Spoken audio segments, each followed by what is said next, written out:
ಚೂರಿ ತೋರಿಸಿ ಮನೆ ದರೋಡೆ ಮಾಡಿದ ಘಟನೆ ದಕ್ಷಿಣ ಕನ್ನಡ ಜಿಲ್ಲೆಯ ಬಂಟ್ವಾಳ ತಾಲೂಕಿನ ಬಗ್ಗಾದಲ್ಲಿ ನಡೆದಿದೆ.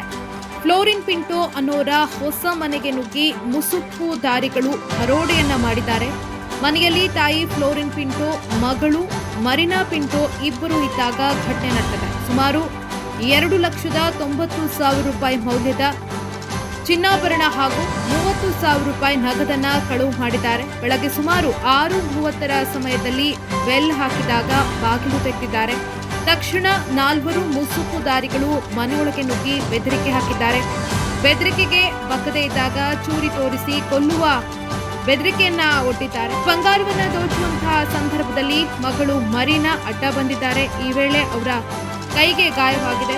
ಸ್ಥಳಕ್ಕೆ ಎಸ್ಪಿ ರಿಷ್ಯಂತ್, ಗ್ರಾಮಾಂತರ ಇನ್ಸ್ಪೆಕ್ಟರ್ ಶಿವಕುಮಾರ್, ಶ್ವಾನದಳ ಬೆರಳಚ್ಚು ವಿವೇಕ್. ಸ್ಥಳಕ್ಕೆ ಎಸ್ಪಿ ರಿಷ್ಯಂತ್, ಗ್ರಾಮಾಂತರ ಇನ್ಸ್ಪೆಕ್ಟರ್ ಶಿವಕುಮಾರ್, ಶ್ವಾನದಳ ಬೆರಳಚ್ಚು ತಜ್ಞರು ಆಗಮಿಸಿ ಪರಿಶೀಲನೆ ನಡೆಸಿದ್ದಾರೆ.